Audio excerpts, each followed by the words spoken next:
O tema da mensagem hoje é Jesus, a igreja e o sofrimento do mundo. É interessante que essa temática do envolvimento da igreja com as questões sociais, ela tem sofrido,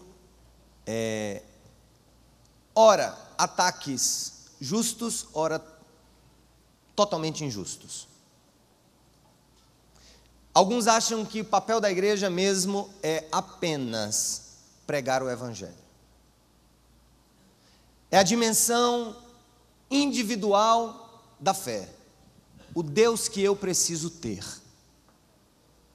E Deus entra em uma categoria de consumo. Assim como o carro, assim como eu preciso de uma casa, assim como eu preciso de uma mulher, assim como eu preciso de filhos, eu preciso de Deus. Ele entra dentro de uma categoria de consumo. Torna-se assim, o meu Deus. E raramente nós proferimos palavras que usem o coletivo como expressão. O nosso Deus, o vosso Deus, o meu Deus. Por outro lado, comunidades cristãs na história, na tentativa de fazer valer esse texto que eu vou ler daqui a pouco, acabaram mergulhando na política. Na América Latina, especialmente, durante a ditadura militar, as ditaduras militares que aconteceram na América Latina, grande maioria delas subvencionadas pelos Estados Unidos, todos sabem aqui, a tentativa de coibir os comunas, os comunistas, os vermelhos. A Igreja Católica e parte da Igreja Protestante histórica, luterana, batista, presbiteriana, parte dos seus pastores e líderes começaram a se engajar em teologias libertárias, teologias de libertação. Teologias em que o conteúdo do Evangelho, o Cristo do Evangelho, era meio que um Che Guevara do Oriente. Um homem com palavras de ordem, a favor do pobre, a favor do oprimido, e a igreja perdeu a sua voz profética, ela perde o significado salvacionista que o evangelho tem que ter e tem por natureza, e mergulha profundamente em temáticas sociais, onde Jesus passa a se ver apenas como exemplo de revolução. E aí a gente fica no meio de toda essa história, e a grande pergunta é, o que é que eu faço com as palavras de Jesus? O que é que eu faço com as implicações desse texto que eu vou ler? E eu vou dizer uma coisa para vocês, quanto mais vocês tiverem raiva de mim hoje, quanto mais vocês desejarem me esbofetear, mais feliz eu vou ficar hoje. Se preparem. Deus quer nos incomodar nessa tarde. Capítulo 25. Ele está dentro de um contexto, junto com o capítulo 24. Os capítulos 24 e 25, nós chamaríamos no Evangelho de Mateus de capítulos escatológicos. Capítulos voltados a uma visão que Jesus deu aos seus discípulos sobre o final dos tempos, sobre a vinda dele, o retorno dele, sobre a implantação definitiva do seu reino. E aqui, nessa hora, nesse contexto, aqui a gente tem a parábola das virgens, a parábola também dos talentos, que Deus vai cobrar os talentos que Ele nos deu e vai cobrar isso com juros. O que é que eu fiz com o que Deus me deu nessa vida? O que é que eu fiz com os meus dons? O que foi que eu fiz com o meu poder, com a minha autoridade, com as minhas possibilidades de influenciar o mundo? O que é que eu fiz? Deus vai cobrar isso de cada um. Aqui é a parábola das virgens, como eu falei, aquela que está esperando atentamente pela chegada do seu noivo. E Jesus entra com um tema nada palatável, especialmente para uma pregação dominical, onde aparentemente ouvir coisas boas nos tornaria mais plausivelmente e possivelmente desejosos de retornar em um domingo posterior. Meus pêsames aos visitantes, que hoje pela primeira vez vêm à nossa comunidade. Mas hoje, a palavra de Deus é uma palavra de juízo sobre nós, sobre a cidade, sobre os governos, sobre os pastores, sobre as autoridades, sobre nós. E Jesus, dentro desse contexto escatológico de fim dos tempos, ele traz esse discurso aqui que nos incomoda profundamente. Olha o que é que ele diz no versículo 31 do capítulo 25. Quando o Filho do Homem vier em sua glória, com todos os anjos, assentar-se-á em seu trono na glória celestial. Todas as nações serão reunidas diante dele. Presta atenção, juízo final, Deus reunindo todas as nações, Jesus assentando-se no seu trono, todas as nações serão reunidas diante dele, e ele separará umas das outras, como o pastor separa as ovelhas dos bodes. E colocará as ovelhas à sua direita e os bodes à sua esquerda. Pausa. Não solta o texto, guarda o texto. Mas eu vou explicar esse primeiro momento. Jesus está falando do seu retorno. Se você não sabe, Jesus, na primeira vez em que esteve aqui há mais de 2000 anos, ele veio para iniciar o projeto de implantação do reino de Deus. Iniciar a implantação. A primeira vinda é o início, a segunda vinda é a consumação. É como se a primeira vinda representasse o seu noivado e a segunda o casamento. Mas o noivado é prenúncio do casamento. É um caminho em direção à consumação, ao casamento. E aqui a Bíblia nos mostra um Cristo não mais sofredor, um Cristo não mais aqui servindo a humanidade, mas o Cristo, o juiz de Deus, o justo juiz, a própria justiça, o seu nome é justiça. E ele virá, e a Bíblia diz que ele separará grupos, como um pastor separa a ovelha de cabra. Eu pessoalmente não sei muita diferença, especialmente se tiverem sem as suas, como é que chama? As lãs. Mas ele diz que Deus separará ovelhas de cabras, de bodes. Agora deixa eu dizer uma coisa para vocês. Ele diz que do lado direito colocará as ovelhas e do lado esquerdo os bodes. Só para que você não se esqueça, bode não é o masculino de ovelha. Por quê? Se a gente for pensar em ovelha como feminino e bode como masculino, quem vai ficar na direita são as mulheres. E aí nós criaríamos uma teologia feminista de cunho estrito e extremamente personalista, onde só vocês, ó irmãs, seriam salvas. E aí os bodes iriam ser lançados fora. Mas bode e cabra, e do outro lado ovelha e carneiro. Diga-se assim. De um lado bodes e cabras e do outro lado ovelhas e carneiros. Nesse contexto, nós veremos que Deus agirá como um pastor que discerne muito bem e que separa com facilidade o seu rebanho. E ele haverá de separar bodes e ovelhas.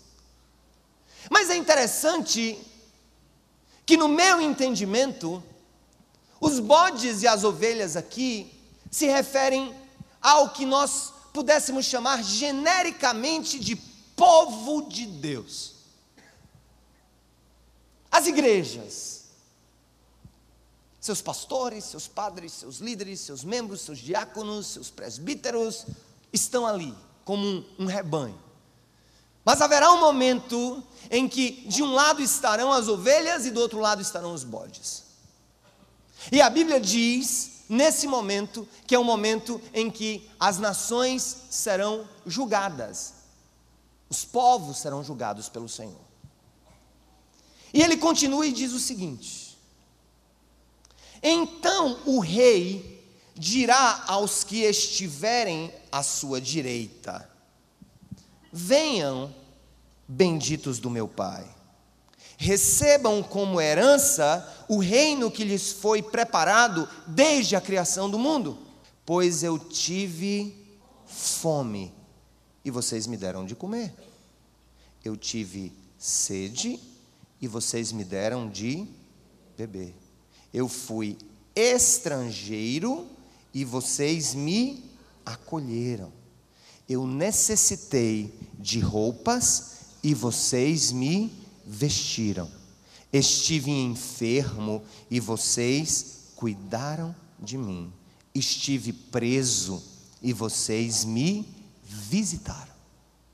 Então os justos, que aqui metaforicamente seriam as ovelhas, lhe responderão: Senhor, quando te vimos com fome e te demos de comer? Ou com sede e te demos de beber? Quando te vimos como estrangeiro e te acolhemos? Ou necessitado de roupa e te vestimos? Quando te vimos enfermo ou preso e fomos te visitar? E o rei responderá: digo-lhes a verdade. O que vocês fizeram a alguns dos meus menores irmãos, a mim o fizeram.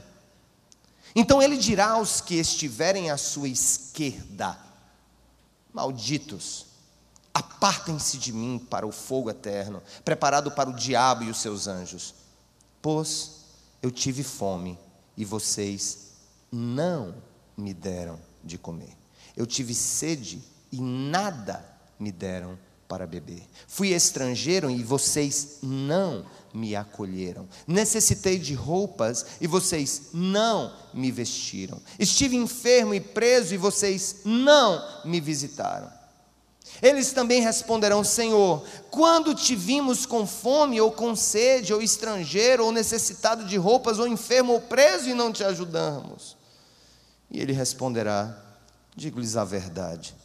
O que vocês deixaram de fazer a alguns destes mais pequeninos, também a mim deixaram de fazê-lo. E estes irão para o castigo eterno, mas os justos para a vida eterna. Amados, eu quero colocar algumas coisas aqui em perspectiva antes de começarmos. Primeiro, esse texto absolutamente fala de salvação pelas obras. Porque a Bíblia é categoricamente contra qualquer ideia humana pretensiosa de ser salvo pelo que faz. Ponto número 1. Até porque eu entendo que nessa situação, nessa circunstância, Deus está falando sobre evidências de uma vida que foi alcançada pela graça, que genuinamente foi alcançada pela graça. Segundo, não acredito que o marxismo seja a solução para o mundo. Deu sinais de estagnação, perdeu os seus rumos.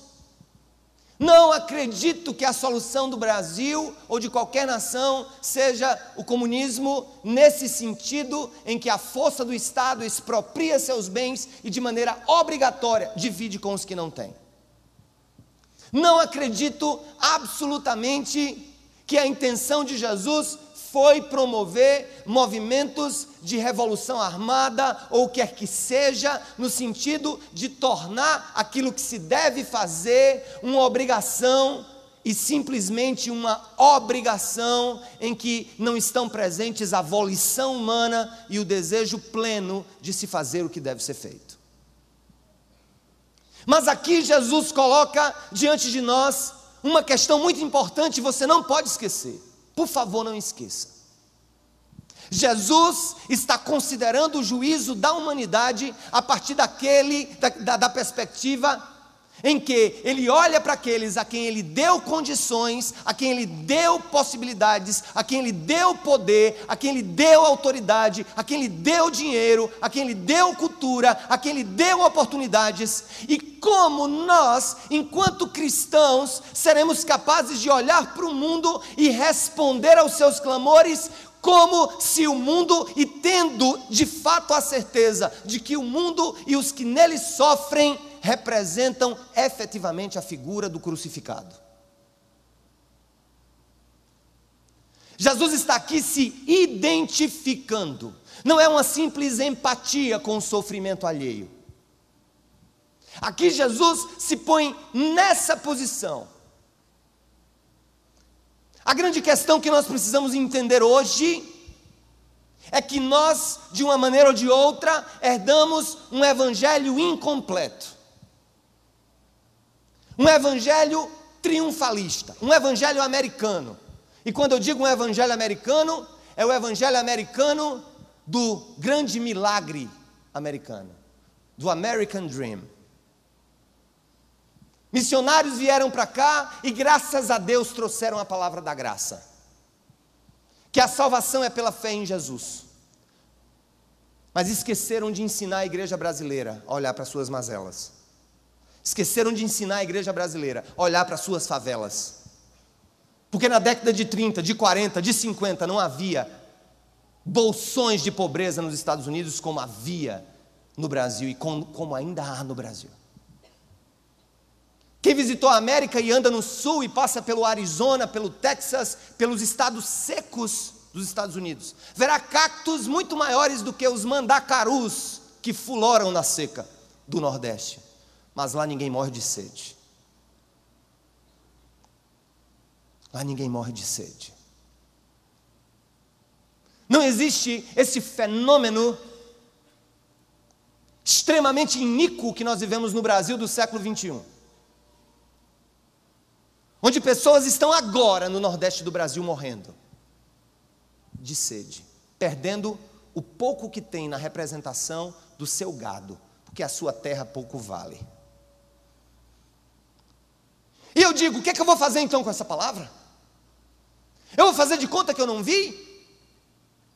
Eu vou rasgar esse capítulo do Evangelho aqui e simplesmente dizer, Jesus, eu não tenho nada a ver com isso. Eu quero é pregar bonança, eu quero é pregar aqui, sabe, a tua cura, a tua libertação sobre os povos, eu quero falar de prosperidade, eu quero ministrar para rico, eu quero ministrar para quem não tem esses tipos de problemas. E Jesus está aqui absolutamente tomando partido por aqueles que são os desprotegidos, os desafortunados, os sem terra, os sem teto, os sem família e especialmente os sem advogado. E ele começa a dizer, eu tive fome, você me deu de comer, eu tive sede, você me deu de beber. E quando a gente foi no presídio ontem, e eu disse ali na minha fala, eu fui para me alegrar com o trabalho dos voluntários e ter esperança no futuro, mas eu fui para me enfurecer com o sistema jurídico brasileiro. O que eu vi naquele presídio,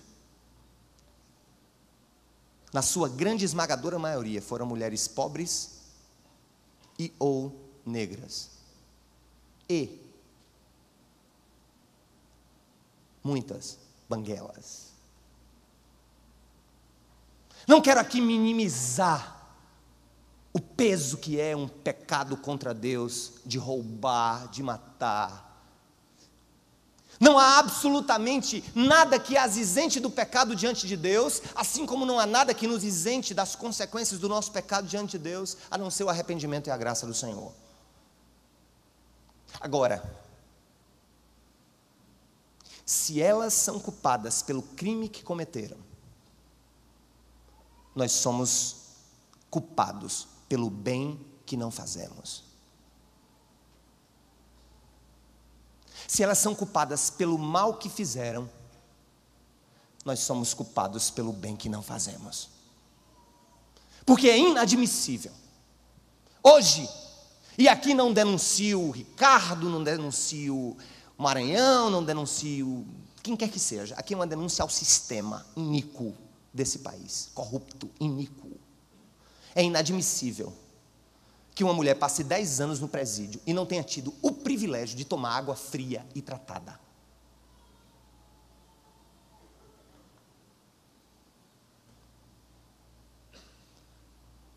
E eu quero ir para a rua dizer isso. Eu quero convocar essa igreja no ano que vem para a gente sair pelas ruas, em protestos silenciosos, mas poderosos, sobre tudo isso. Um outro grande problema que nós vivemos nesse país hoje é que a igreja, na dimensão daquilo que Deus lhe deu, como bens, como TVs, como rádios, como um conjunto midiático que poderia muito bem ser uma plataforma a favor do pobre, mas as igrejas hoje tiram dos pobres o pouco que eles não têm, com suas campanhas mirabolantes, para pagar os seus custos mirabolantes de estarem na TV.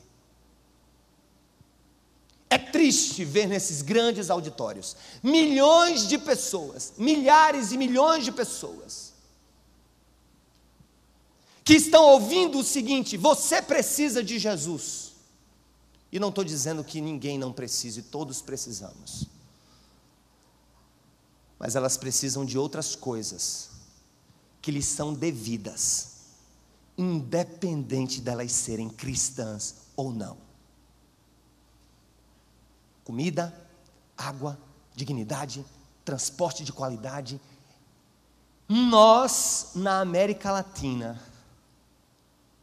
recebemos um evangelho triunfalista. Sabe o que significa isso? É que quando eu olho para esse texto e apago a sua repercussão, quando ele diz: eu estive enfermo e você veio me visitar, eu estive preso e você veio me visitar, nós hoje, através desse evangelho já apodrecido, nós entendemos que quem está doente está em maldição. Quem é pobre é porque é pecador. Quem está vivendo na miséria é porque fez algum pacto com Satanás. E isso acalenta os nossos corações omissos. Isso minimiza a responsabilidade que nós temos dada pelo Senhor. E eu não estou lendo aqui um discurso de Karl Marx, não estou lendo aqui um discurso de Che Guevara, estou lendo aqui uma denúncia feita pelo Filho de Deus para a sua igreja.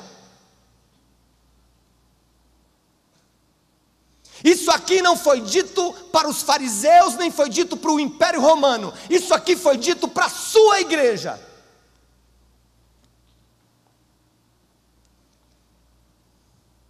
Tive fome e me deste de comer. Tive sede e me deste de beber. Estive nu, necessitei de roupas e vocês me vestiram. Estive enfermo e vocês cuidaram de mim. O grande problema é que nós criamos um conjunto de avaliação sociológica extremamente iníquo também. Não são poucas, e aqui eu não minimizo a culpa pelo pecado, nem as consequências do crime, de incorrer em uma conduta típica e antijurídica do nosso Código Penal brasileiro. Mas eu vou lhes dizer, muitas mulheres ali estão presas por tráfico, muitas vezes obrigadas a traficar, outras por roubo, para alimentar um filho. Aí deixa eu perguntar uma coisa para vocês, igreja, por que nós somos tão extremamente duros com eles? Aí eu fico pensando, se homicídio é matar alguém dolosamente ou culposamente, o que dizer de recursos que o governo federal manda para as prefeituras a socorrerem os rebanhos dos fazendeiros do sertão, que têm a ração dos animais roubada por grupos de colarinho branco para financiarem os seus investimentos na capital. Homicidas. Homicidas. Homicidas. Homicidas.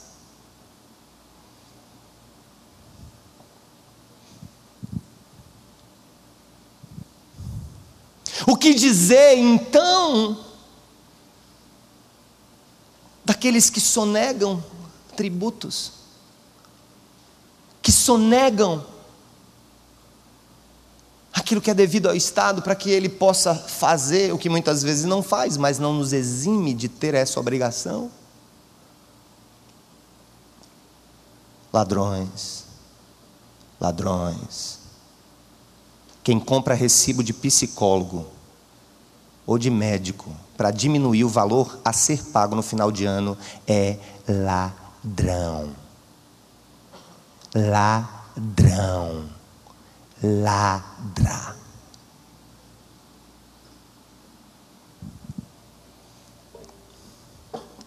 E Jesus resolve então colocar em perspectiva como será e como ele vê o mundo.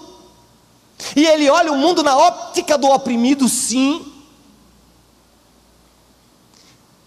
E eu quero falar de 3 coisas que acontecem nesse texto. Primeira, observem que nem os bodes nem as ovelhas sabiam que quando estavam fazendo ou deixando de fazer, estavam fazendo ou deixando de fazer para Jesus. Observaram isso? Vocês observaram isso? Sim ou não, gente? Porque tanto as ovelhas, ou seja, os justos, que atentaram para essas questões, disseram: mas Senhor, tudo bem, a gente fez tudo isso, mas onde que tu estavas? Nós não te vimos na prisão, nem te vimos nu, nem te vimos com sede, nem te vimos com fome, nem te vimos sem roupa. E os que não fizeram, e Jesus disse: tive sede, vocês não me deram, tive fome, vocês não me alimentaram, estive nu e vocês não me vestiram. E perguntaram também os bodinhos: onde estavas nessa hora que eu não vi? O que é que eu vejo nessa questão? É que de maneira geral, o mundo, tanto de cristãos autênticos como nós, como de pessoas que são pseudo-cristãos, que só pensam no seu umbigo, na sua prosperidade, nos seus bens pessoais, não estão refletindo sobre essa temática como sendo uma temática além da política, além da sociologia, além da filosofia marxista, mas como um clamor do Senhor a respeito daqueles que precisam ser socorridos por aqueles a quem Deus, por seus decretos eternos, presenteou com bens, com autoridade, com saúde, com cultura e com influência. Vou dizer uma coisa para vocês: isso aqui é muito bom, que coisa boa a gente se reunir aqui, mas lugar de igreja é em presídio, lugar de igreja é em favela, lugar de igreja é na rua, lugar de igreja é em hospital, lugar de igreja é em abrigo de criança, lugar de igreja é nesses lugares. Aqui não deve ser um lugar de idolatria religiosa. Aqui sim é o momento em que o Espírito Santo diz assim: eu vou torcer o pescoço de todo mundo e depois vou encher com o poder do meu Espírito, para que saiam daqui e façam isso.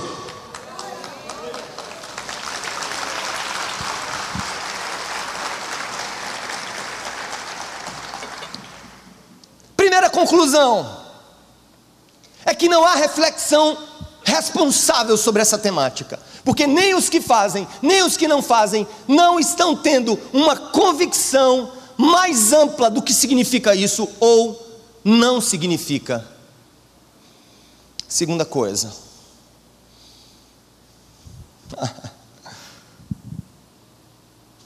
Jesus é solidário com a dor humana.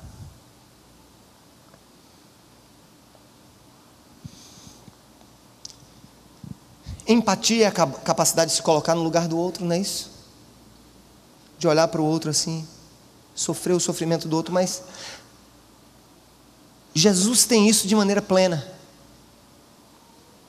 Ele é total e completamente ligado a isso. Deixa eu dizer uma coisa para vocês, não se escandalizem comigo.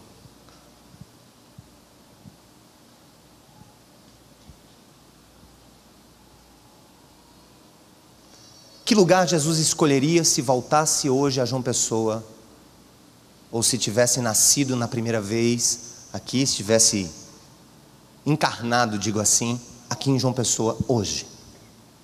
Digamos que hoje fosse 2000 anos atrás, e que a Virgem Maria estivesse em João Pessoa.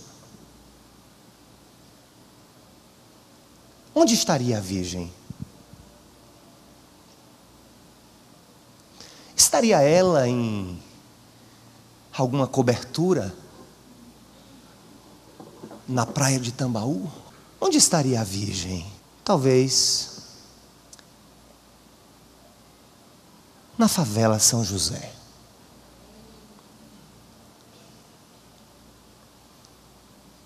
Quem seria Jesus? Um grande empresário?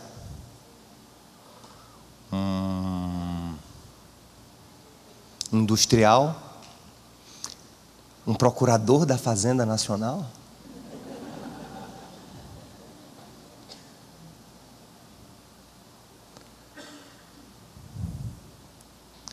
Certamente algum profissional liberal que tem que trabalhar 12 horas por dia.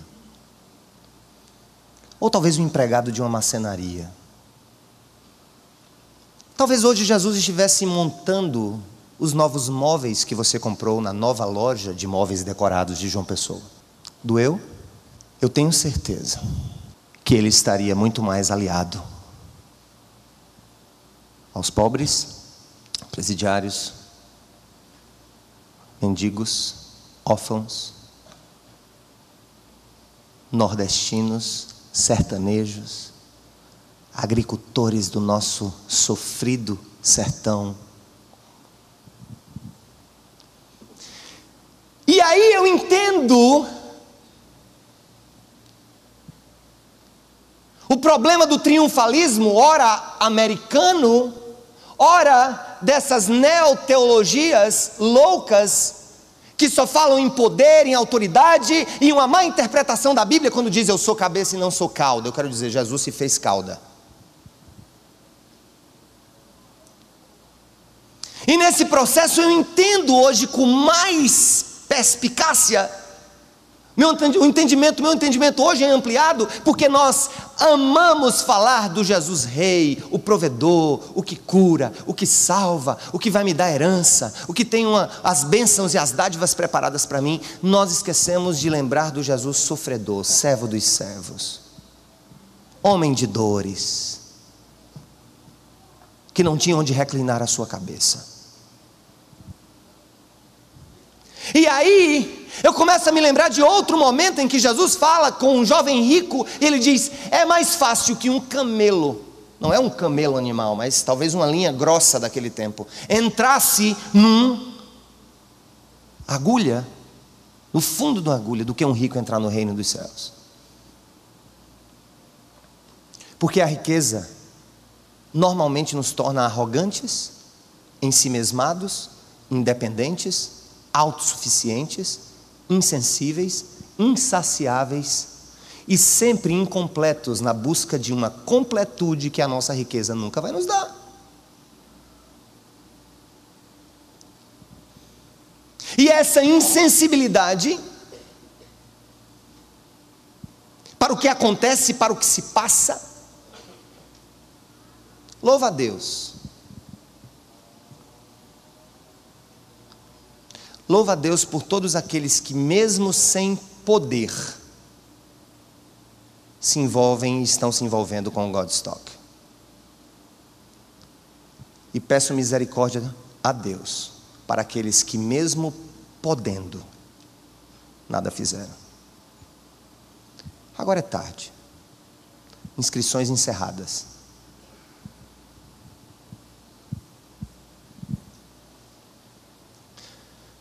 Não estou aqui afirmando, já disse que o primeiro ponto dessa mensagem, repitam comigo, nem justos, nem injustos, nem bodes, nem ovelhas, nem os que fazem, nem os que não fazem têm refletido de maneira concreta sobre essa questão.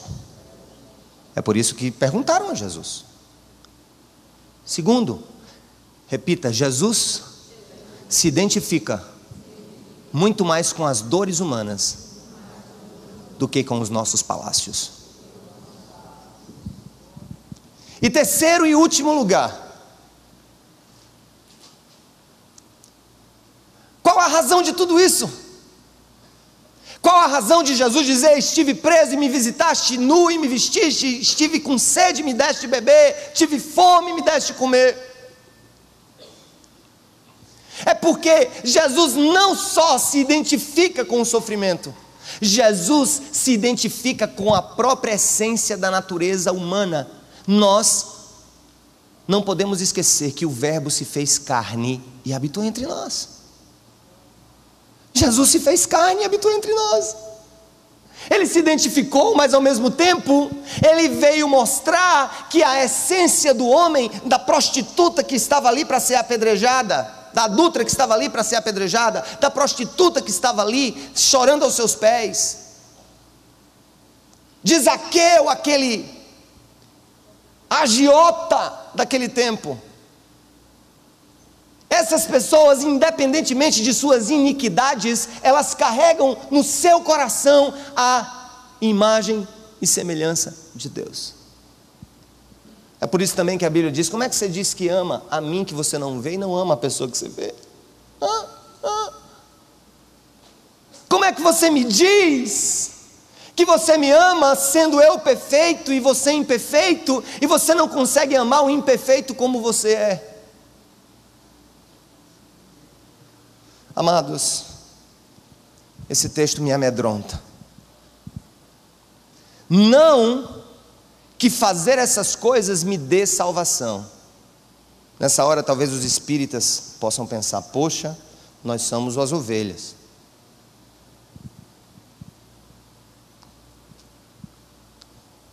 Fazer isso não nos salva. Mas os salvos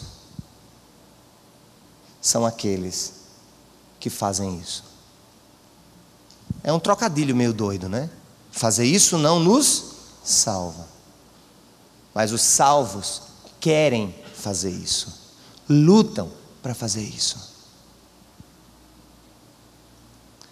Quero fazer a última denúncia pública dessa noite aos ricos desse mundo, que não sejam avarentos, que se alegrem em dividir os seus lucros com aqueles que lhes servem.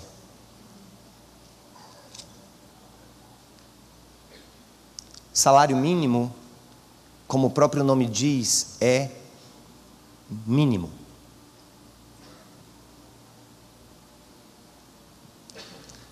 Eu assisti um filme ontem com a minha família que eu aconselho a todos. Acho que Vidas Cruzadas ou Caminhos Cruzados, o título original em inglês é The Help. A história da luta pelos direitos humanos nos Estados Unidos nos tempos de Martin Luther King.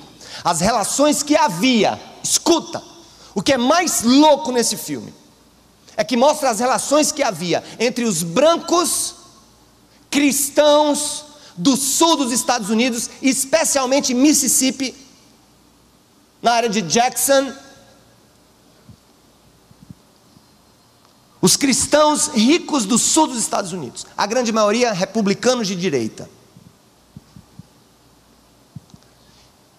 E os negros, ou melhor, as negras, que não mais eram escravas, mas que trabalhavam como as maids, as empregadas nas casas dos ricos, brancos e cristãos dos Estados Unidos, e a maneira como elas tratavam essas pessoas.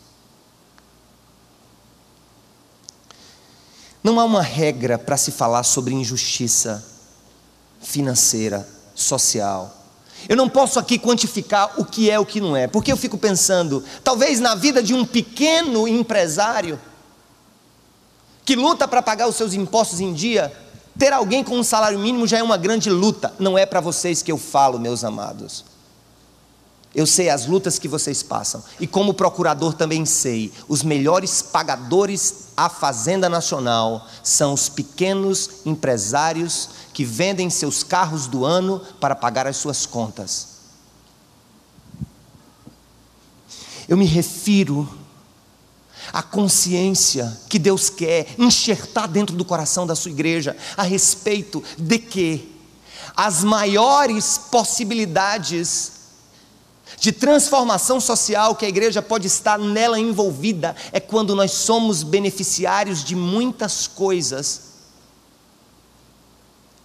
e conseguimos olhar para o outro e dizer: eu quero te abençoar mais, não porque eu sou bonzinho, mas porque você é a expressão da imagem e semelhança de Deus na minha vida. Tive fome e vocês me deram de comer, eu tive sede, vocês me deram de beber. Presídio Júlia Maranhão ontem. Fui estrangeiro e vocês me acolheram. Necessitei de roupas e vocês me vestiram. Estive enfermo e vocês cuidaram de mim. Estive preso e vocês me visitaram.